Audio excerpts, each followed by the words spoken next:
In Hollywood, the perfect romantic encounter always ends the exact same way: a synchronized gasp, a dramatic swell of music, and both lovers crossing the finish line at the precise same millisecond. Real couples watch this, assume it happens naturally for everyone else, and then wonder what's wrong with them when they inevitably finish several minutes apart. The truth is, surveys show that perfectly synced finishes are incredibly rare.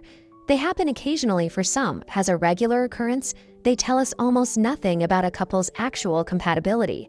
Trying to force two entirely different nervous systems to peak simultaneously ignores basic human biology.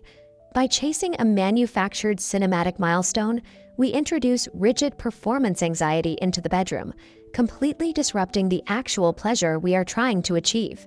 This diagram maps male and female arousal timelines. The friction begins at the starting block. Men have a short runway, taking roughly 5 to 7 minutes to climax. Women take 10 to 20 minutes, leaving a massive gap between the endpoints. Two distinct variables cause this lag. First, men typically warm up and reach peak physical arousal rapidly, while women require a longer, steadier buildup of physical sensation. Second, standard penetration alone is usually enough for men to finish, but for most women, penetration completely misses the specific external stimulation actually required to trigger an orgasm. Combine a fast, easily triggered timeline with a slower, more complex one, and you have a built-in biological mismatch. Finishing together is mathematically improbable. Trying to overcome this math introduces a massive psychological barrier. The harder you try to make a simultaneous climax happen, the less likely it becomes. This diagram illustrates exactly why. Constantly running the mental math of "am I too fast?" or "is she too slow?" introduces stress. That stress acts as a direct roadblock, shutting down the physical arousal response entirely.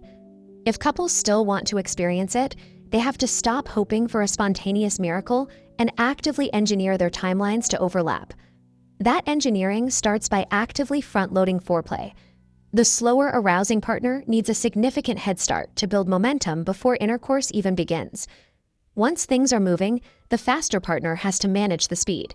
This means actively pausing, switching intensity levels, and stepping back from the ledge so they don't cross the finish line early.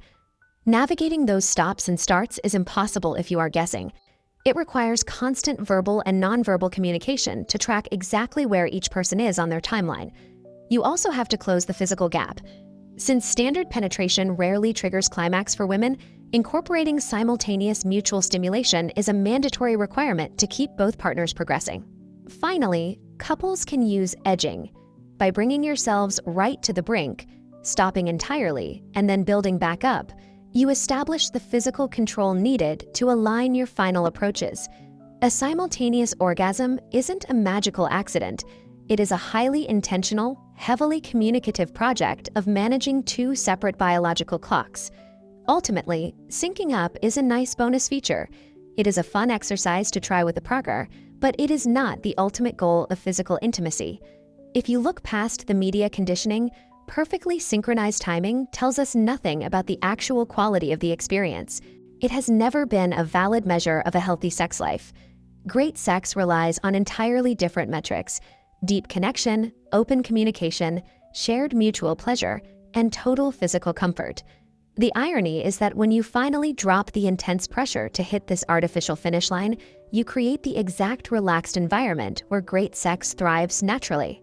True physical intimacy isn't built by treating your partner like a stopwatch. It comes from truly enjoying the pleasure of the journey together, without worrying about who arrives first.